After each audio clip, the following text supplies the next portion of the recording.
Organizándonos para triunfar con la palabra de Dios. Estamos estudiando el segundo libro de Crónica en la Santa Biblia, nueva versión internacional, del capítulo 14 en adelante.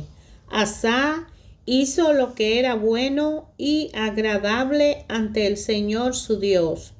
Se deshizo de los altares y santuarios paganos, destrozó las piedras sagradas y derribó las imágenes de las diosas Aserá. Además, ordenó a los habitantes de Judá que acudieran al Señor, Dios de sus antepasados, y que obedecieran su ley y sus mandamientos. De este modo, Asa se deshizo de los santuarios paganos y de los altares de incienso que había en todas las ciudades de Judá, y durante su reinado hubo tranquilidad. Asa construyó en Judá ciudades fortificadas, pues durante esos años el Señor le dio descanso y el país disfrutó de paz y no tuvo en guerra con nadie. Asa le dijo a los de Judá: reconstruyamos esas ciudades y levantemos a sus alrededores murallas con torres, puertas y cerrojos. El país todavía es nuestro, porque hemos buscado al Señor nuestro Dios. Como lo hemos buscado, Él nos ha concedido estar en paz con nuestros vecinos, y tuvieron mucho éxito en la reconstrucción de las ciudades. Asa, que contaba con un ejército de 300,000 soldados de Judá, los cuales portaban lanzas, escudos grandes, y de 280,000 benjamitas, los cuales portaban arcos y escudos pequeños. Todos ellos eran guerreros valientes. Será el cusita marchó contra ellos al frente de un ejército de 1,000,000 de soldados y 300 carros de guerra, y llegó hasta Maresá. Asa le salió al encuentro en el valle de Cefata y tomó posesión cerca de Maresá. Allí Asa invocó al Señor su Dios y le dijo: Señor, solo tú puedes ayudar al débil y al poderoso. Ayúdanos, Señor y Dios nuestro, porque en ti confiamos y en tu nombre hemos venido contra esta multitud. Tú, Señor, eres nuestro Dios. No permita que ningún mortal se alce contra ti. El Señor derrotó a los cusitas cuando estos lucharon contra Asa y Judá. Los cusitas huyeron, pero Asa y su ejército lo persiguieron hasta Gear. Allí cayeron los cusitas y ni uno solo de ellos quedó con vida, porque el Señor, su ejército, lo aniquilaron. Los de Judá se llevaron un enorme botín. Luego atacaron todas las ciudades que había alrededor de Gear, las cuales estaban llenas de pánico ante el Señor, y la saquearon, pues había en ella un gran botín.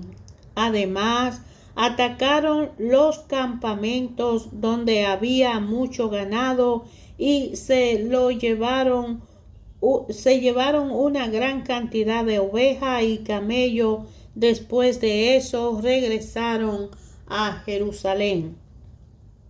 El Espíritu de Dios vino sobre Azarías, hijo de Oded, y éste salió al encuentro de Asa y le dijo: Asa y gente de Judá y de Benjamín, escúchenme. El Señor estará con ustedes siempre y cuando ustedes estén con Él. Si lo buscan, Él dejará que ustedes lo hallen, pero si lo abandonan, Él lo abandonará.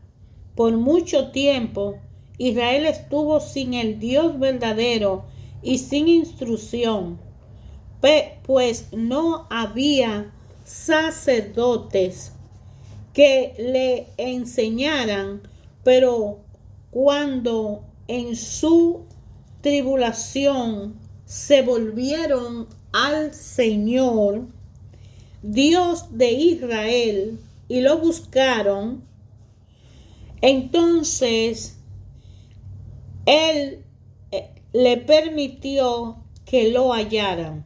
En aquellos tiempos no había seguridad para ningún viajero, sino que los habitantes de todos los países sufrían grandes calamidades. Las naciones y las ciudades se destrozaban unas a otras, porque Dios la castigaba con toda clase de calamidades. Pero ustedes manténganse firmes y no bajen la guardia, porque sus obras serán recompensadas.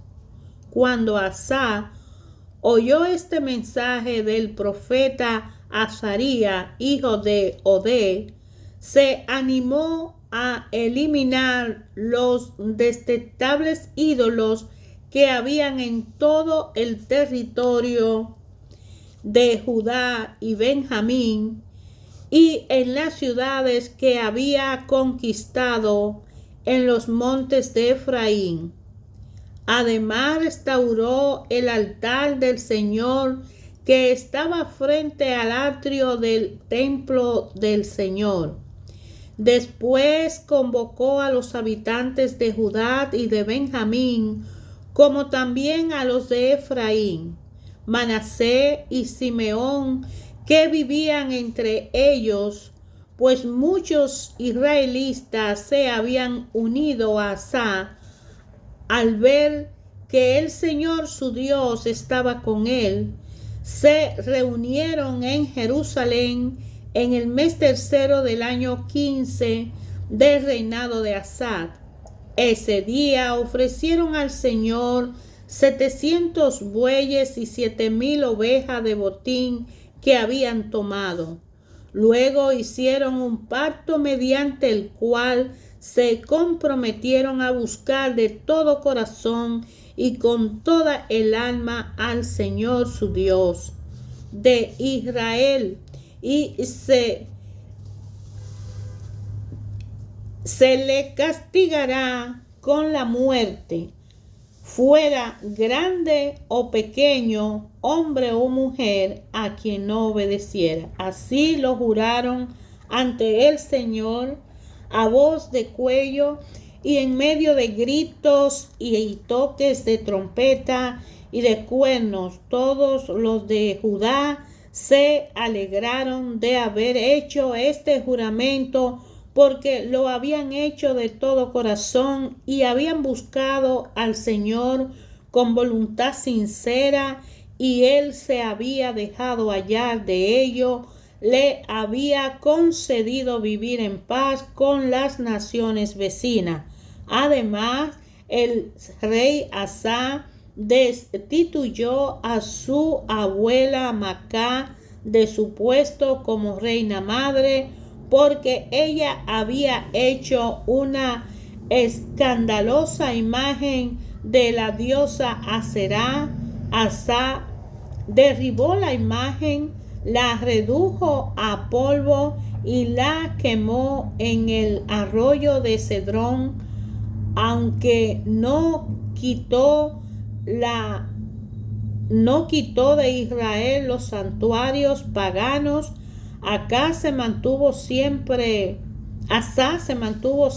fiel al Señor y llevó al templo de Dios el oro, la plata y los utensilios que él y su padre habían consagrado. Durante los primeros 35 años del reinado de Asa no hubo guerra. En el año 36 del reinado de Asa, Baasá, rey de Israel, atacó a Judá y fortificó Ramá para aislar totalmente a Asa, rey de Judá. Entonces Asa sacó plata, oro de los tesoros del templo del Señor y del palacio real y se lo envió a Ben-Hadad, rey de Siria, que gobernaba en Damasco. También le envió este mensaje: hagamos un pacto entre tú y yo, como el que hicieron tu padre y el mío. Aquí te envío oro y plata. Anula tu pacto con Baasá, rey de Israel, para que se marche de aquí. Ben-Hadad estuvo de acuerdo con el rey Asa y dio a los jefes de su ejército la orden de atacar la ciudad de Israel. Así conquistaron León, Dan, Abel, Mayín y todos los depósitos que había en la ciudad de Neftalí. Cuando Baasá se enteró, suspendió la obra de fortificación de Ramá. Entonces el rey Asa movilizó a todo Judá y se llevó de Ramá las piedras y las maderas con que había estado fortificando aquella ciudad, y fortificó más bien Gebá y Mizpa. En esa ocasión el vidente Hananí se presentó ante Asa, rey de Judá, y le dijo: por cuanto pusiste tu confianza en el rey de Siria en vez de confiar en el Señor tu Dios, el ejército sirio se te ha escapado de las manos. También los cusitas y los libios formaban un ejército numeroso y tenían muchos carros de combate y caballos, y sin embargo el Señor lo entregó en tus manos, porque en esta ocasión tú confiaste en él. El Señor recorre con su mirada toda la tierra y está listo para ayudar a quienes le son fieles. Pero de ahora en adelante tendrás guerra, pues actuaste como un necio. Asa se enfureció contra el vidente por lo que éste le dijo y lo mandó encarcelar en ese tiempo. Asa oprimió también a una parte del pueblo, lo echó de Asad desde el principio hasta el último de sus hechos. Están escritos en el libro de los reyes de Judá de Israel. En el año 39 de su reinado, Asa se enfermó de los pies, y aunque su enfermedad era grave, no buscó al Señor, sino que recurrió a los médicos. En el año 41 de su reinado, Asa murió y fue sepultado con sus antepasados. Lo sepultaron en la tumba que él había mandado cavar en la ciudad de David, y lo colocaron sobre un lecho lleno de perfume y diversas clases de especia aromática muy bien preparada. En su honor encendieron una enorme hoguera. El rey Asa lo sucedió en el trono su hijo Josafat, quien se impuso a la fuerza sobre Israel. Colocó tropas en todas las ciudades fortificadas de Judá y guarniciones en el territorio de Judá y en las cuales de Efraín de su padre Asa había conquistado. El Señor estuvo con Josafat porque siguió el ejemplo inicial de su padre, pues no buscó a los Baales, sino al Dios de su padre.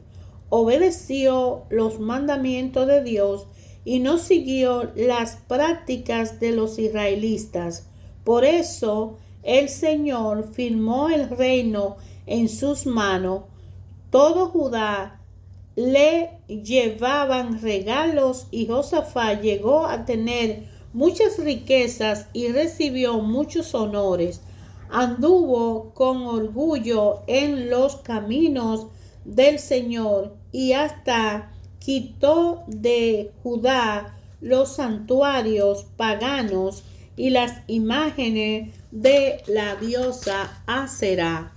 En el año tercero de su reinado, Josafat envió a sus oficiales Ben-Hail, Abdías, Zacarías, Natanael, Micaías, para que instruyeran a la gente en la ciudad de Judá.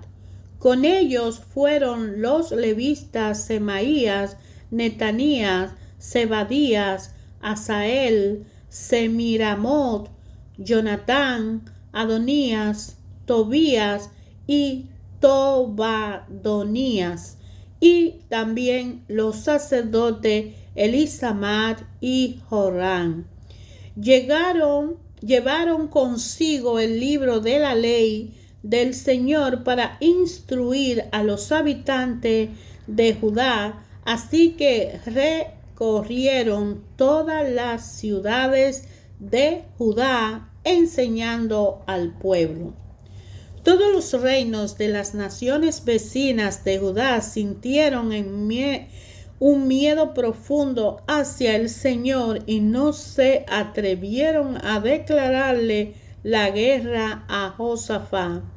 Aunque algunos filisteos le llevaron a Josafat como tributos, regalos y platas, los árabes también le llevaron 7,700 carneros y 7,700 machos cabríos.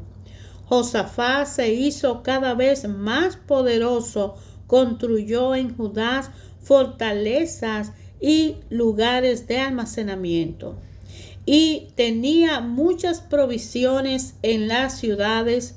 En Jerusalén contaba con un regimiento de soldados muy valientes, cuyo registro, según sus familias patriarcales, es el siguiente: jefe de 1,000 soldados en Judá, Adás el comandante al frente de 300,000 soldados. La segunda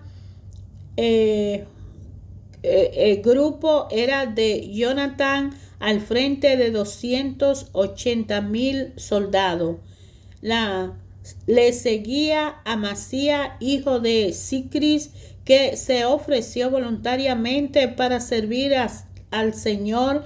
Estaba al frente de 200,000 soldados. De Benjamín, Eliadad, guerrero valiente, al frente de 200,000 soldados que portaban arcos y escudo. Le seguía Josabad al frente de 180,000 soldados adiestrados para la guerra. Todo ello estaban al servicio del rey, sin contar lo que éste había destinado para las ciudades fortificadas de toda Judá. Josafat se hizo muy rico y famoso, y como había emparentado con Acá, después de algún tiempo fue a visitarlo en Samaria. Allí Acá mató muchas ovejas y vacas para Josafat y sus acompañantes, y lo animó a marchar contra Ramón de Galaad. Acá, rey de Israel, le preguntó a Josafat, rey de Judá: ¿iría conmigo a pelear contra Ramón de Galaad? Josafat le respondió: Estoy a tu disposición, lo mismo que mi pueblo. Iremos contigo a la guerra, pero antes que nada consultemos al Señor, añadió. Así que el rey de Israel reunió a 400 profetas y le preguntó: ¿debemos ir a la guerra contra Ramón de Galaad o no? Vaya su majestad, contestaron ellos, porque Dios la entregará en sus manos. Pero Josafat inquirió: ¿no hay aquí un profeta del Señor a quien podamos consultar? El rey de Israel le respondió: todavía hay alguien por medio de quien podemos consultar al Señor, pero me cae muy mal porque nunca me profetiza nada bueno, solo me anuncia desastre. Se trata de Micaías, hijo de Inlat. No diga eso, respondió Josafat. Entonces el rey de Israel llamó a unos de sus funcionarios y le ordenó: traigan de inmediato a Micaías, hijo de Ilá. El rey de Israel y Josafat, rey de Judá, vestido con sus vestiduras reales y sentado en sus respectivos tronos, estaban en la plaza a la entrada de Samaria con todos los que profetizaban en su presencia.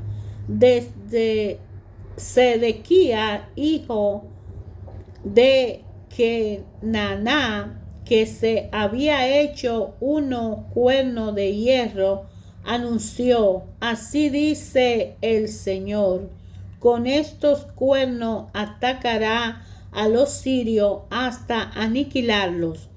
Y los demás profetas vaticinaron lo mismo: ataque su majestad a Ramón de Galaad y vencerá, porque el Señor la entregará en sus manos. Ahora bien, el mensajero que había ido a llamar a Micaías le advirtió: mira, los demás profetas a una voz predicen el éxito del rey. Habla favorablemente para que tu mensaje concuerde con el de ellos. Pero Micaías repuso: tan cierto como que el Señor vive, te juro que yo le anunciaré al rey lo que Dios me diga. Cuando compareció ante el rey, éste le preguntó: Micaías, ¿debemos ir a la guerra contra Ramón de Galaad o no? Ataquen y vencerán, contestó él, porque le será entregada. El rey le reclamó: ¿cuántas veces debo hacerte jurar que no me digas nada más que la verdad en el nombre del Señor? Ante esto, Micaías concedió: vi a todo Israel esparcido por las colinas como ovejas sin pastor, y el Señor dijo: esta gente no tiene amo, que cada cual se vaya a su casa en paz. El rey de Israel le dijo a Josafat: ¿no te dije que jamás me profetiza nada bueno y que solo me anuncia desastre? Micaías prosiguió: por lo tanto, oigan la palabra del Señor. Vi al Señor sentado en su trono con todo el ejército del cielo alrededor de él, y a su derecha y a su izquierda. Y el Señor dijo: ¿quién seducirá acá, rey de Israel, para que ataque a Ramón de Galaad y vaya a morir allí? Uno sugería una cosa y otro sugería otra. Por último, un espíritu se adelantó, se puso delante del Señor y dijo: yo lo seduciré. ¿Por qué medios?, preguntó el Señor. Y aquel espíritu respondió: saldré y seré un espíritu mentiroso en la boca de sus profetas. Entonces el Señor ordenó: ve y hazlo así, que tendrá éxito en seducirlo. Así que ahora el Señor ha puesto un espíritu mentiroso en la boca de estos profetas de su majestad. El Señor ha decretado para ustedes la calamidad. Al oír esto, Sedequías, hijo de Kenaná, se levantó y le dio una bofetada a Micaías. ¿Por dónde se fue el espíritu del Señor cuando salió de mí para hablarte? Le preguntó. Micaías contestó: lo sabrá el día en que andes de escondite y escondiste. Entonces el rey de Israel ordenó: tomen a Micaías, llévenselo a Amón, el gobernador de la ciudad, y a Joás, mi hijo. Díganle que le ordeno echar en la cárcel a este tipo y no darle más que pan y agua hasta que yo regrese sin contratiempo. Micaías manifestó: sí, regresa sin contratiempo. El Señor no ha hablado por medio de mí. Tomen nota todos ustedes de lo que estoy diciendo. El rey de Israel y Josafat, rey de Judá, marcharon juntos contra Ramós de Galaad. Allí el rey de Israel le dijo a Josafat: yo entraré a la batalla disfrazado, pero tú te pondrás tu vestidura real. Así que el rey de Israel se disfrazó y entró al combate. Pero el rey de Siria le había ordenado a sus capitanes de los carros de combate: no luchen contra nadie, grande o pequeño, salvo contra el rey de Israel. Cuando los capitanes de los carros vieron a Josafat, pensaron: este es el rey de Israel. Así que se volvieron para atacarlo. Pero Josafat gritó y el Señor lo ayudó, haciendo que se apartaran de él. Entonces los capitanes de los carros vieron que no era el rey de Israel y dejaron de perseguirlo. Sin embargo, alguien disparó su arco al azar e hirió al rey de Israel entre las piezas de su armadura. El rey le ordenó al que conducía su carro: da la vuelta y sácame del campamento de la batalla, pues me han herido. Todo el día arreció la batalla y al rey de Israel se le mantuvo de pie en su carro frente a los sirios hasta el atardecer y murió al ponerse el sol. Cuando Josafat, rey de Judá, regresó sin ningún contratiempo a su palacio en Jerusalén, el vidente Jehú, hijo de Hananí, fue a visitarlo y le dijo: ¿cómo te atreviste a ayudar a los malvados, haciendo alianza con los enemigos del Señor? Por haber hecho eso, la ira de Jehová ha caído sobre ti. Pero hay cosas buenas a tu favor, pues ha quitado del país las imágenes de la diosa Aserá y ha buscado a Dios de todo corazón. Josafat se estableció en Jerusalén, pero volvió a visitarlo al pueblo desde Beerseba hasta los montes de Efraín, para hacerlo volver al Señor Dios de sus antepasados en cada una de las ciudades fortificadas de Judá. nombró a jueces y le advirtió: tengan muchos cuidados con lo que hacen, pues su autoridad no proviene de un hombre, sino del Señor, que estará con ustedes cuando imparten justicia. Por eso teman al Señor y tengan cuidado con lo que hacen, porque el Señor nuestro Dios no admite la injusticia, ni la parcialidad, ni el soborno. En Jerusalén, Josafat designó también a levitas, sacerdotes y jefes de familias patriarcales de Israel para que administraran la ley del Señor y resolvieran pleitos. Entre estos vivían en Jerusalén. Josafat le ordenó: ustedes actuarán con fidelidad e integridad bajo el temor del Señor.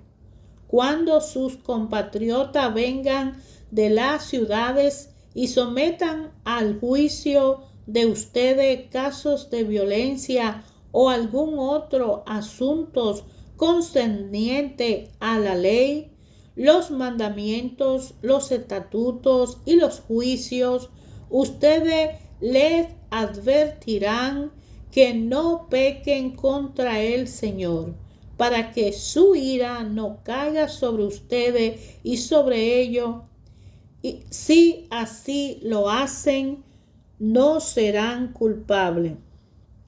El sumo sacerdote Amaría lo orientará en todo asunto de carácter religioso, mientras que Zebadía, hijo de Ismael, que es el jefe de la tribu de Judá, lo hará en todo asunto de carácter civil. También los levitas estarán al servicio de ustedes. Anímense y mano a la obra. El Señor está con los que actúen bien. Hermanos, ayer, hoy, siempre. Por siempre Dios habla a su creación. La palabra del Señor, los mandamientos, las leyes, las normas, desde que sacó a su pueblo de una esclavitud en Egipto y lo llevó a una tierra prometida que emana leche y miel, y lo organizó como una ciudad, como una nación, como un pueblo, cuando legalmente le dio leyes y principios para que se condujeran y ya no fueran una víctima de los más poderosos, crueles, que manejaban la humanidad. Ayer, hoy y siempre pasa igual. Aquellos que obedecen la palabra de Dios, aquellos que siguen el camino de la luz, la verdad y la vida, ellos serán guiados para ser mejores personas y no ser manejados y manipulados por sistemas y naciones gobernadas por personas que cruelmente utilizan a la humanidad como un objeto a su beneficio, de ambición egoísta y de falta de piedad y falta de conciencia y de humanidad. Jesucristo, que es el camino, la verdad y la vida, es el estatuto, es la ley, es el camino, es la salud, es la vida, el bienestar, es la paz. Pero para mantenerse ahí hay que disciplinarse y hacer un gran esfuerzo. El sumo sacerdote Amaría lo orientará, le dice el rey, en todos los asuntos de carácter religioso, mientras que Zebadía, hijo de Ismael, que es el jefe de la tribu de Judá, lo hará en todos los asuntos de carácter civil. Dios es un Dios de orden. Dios organiza a sus hijos para que cada uno tenga los dones y capacidades para cumplir un plan y un propósito, no para manejar a la persona. Pero nosotros los humanos lo vemos como que nos manejan y que podemos manejar y podemos pisotear al otro. Muy claro el rey dice: También los levistas estarán al servicio de ustedes. Anímese y mano a la obra. El Señor estará con los que actúen bien. Y eso fue ayer que dijeron eso. Cuando hicieron aquella vida, aquella realidad en aquel tiempo y se convirtió en unas crónicas. Y los escritores de la Biblia tomaron esos dichos porque los faraones y los reyes tenían escriba y todos los acontecimientos que sucedían eran registrados en un diario. De manera que Dios permitió que los estudiosos de la Biblia descubrieran todas estas informaciones y la plasmaran en un resumen. Y aquella historia bíblica, aquellas escuelas bíblicas formaron este libro de crónicas de los gobernantes y reyes de la antigüedad. Y por eso es que siempre digo ayer, hoy, siempre, porque se ha dicho, no porque yo lo creé, que Dios siempre habla. Si Dios en aquel tiempo usó a este rey para educar a estos que iban a imponer leyes, hoy nosotros tenemos abogados, fiscales, jueces y un equipo grandísimo en el poder legislativo de nuestras naciones que tienen la responsabilidad de tomar decisiones inteligentes, humanas y correctas, que no pueden violar una regla. El Señor estará con ustedes si actúan bien. ¿Cuántos jueces tienen en sus manos la responsabilidad de actuar bien? Porque hay un mandato. El Señor, creador del cielo, la tierra y todo cuanto existe, estará con ustedes si actúan bien. Muchas veces yo quiero que Dios actúe bien en mi vida y yo le estoy faltando al prójimo. Y aquí se cumple el primero y el segundo mandamiento que está en toda la Biblia, desde el principio de Génesis hasta Apocalipsis. El primero y el segundo mandamiento de la ley de Dios se figura en todos los versículos. Amar a Dios sobre todas las cosas y al prójimo como a ti mismo. Y si yo juzgo bien a mi prójimo es porque yo lo amo como yo. Si yo obedezco a Dios, Dios no me lleva del tribunal, porque Él me está guiando. Si yo lo obedezco, voy a oír su voz, voy a ver las señales, voy a ser instruida, voy a caminar por un camino que no voy a tener la contrariedad de verme ante un juez. Pero como Dios conoce el mañana y nosotros no sabemos, sabemos lo que estamos viviendo ahora y tenemos que actuar bien ahora, porque de cómo actuemos ahora será mañana, irá mañana a pasar en mi vida. Dios tiene un plan con cada uno de nosotros y ese plan es un plan futuro, un plan que mañana nos daremos cuenta cuál era el plan de esas horas que viviremos mañana si vivimos. Hoy Dios tiene un plan con nosotros y hoy estamos pendientes de actuar bien para que Dios no me lleve a un juicio, que no me lleva a Dios. La desobediencia que yo cometo, la violación a la ley de amar a Dios sobre todas las cosas, la violación de no amar al prójimo como a mí mismo, me va a llevar a ese tribunal. Y ese juez no está supuesto a que actúe bien. A él se le dijo actúa bien, pero él puede que actúe mal. Entonces la consecuencia de mi desobediencia va a hacer que al violar dos leyes yo sea castigada, y la crueldad de ese castigo va a depender si ese juez es justo o misericordioso, y considerar. De manera que amar a Dios sobre todas las cosas y al prójimo como a ti mismo a través de Jesucristo. Esa es nuestra salvación. La esperanza de todos nosotros es Jesucristo. Si lo aceptamos y lo llevamos y cumplimos y nos disciplinamos en una relación personal con Jesucristo y damos gracias por todo al Padre, el Espíritu Santo como consolador vendrá a nuestra vida y nos guiará y nos acompañará por siempre. Hermano, te invito a leer la palabra de Dios, a escudriñar las escrituras, a estudiar, a meditar como historia, como educación, como alimento diario. La palabra de Dios, no importa la Biblia que tú elijas, porque es traducida en diferentes idiomas, pero en sí, a través de los idiomas, Dios va a hablar no por la letra, sino por el sentimiento, el corazón. Y la Biblia nos va a ayudar a crear una fuerza en la fe. Y la fe nos va a conducir a una actitud de mira hacia el Padre, que nos va a dar la fuerza y la fe de continuar.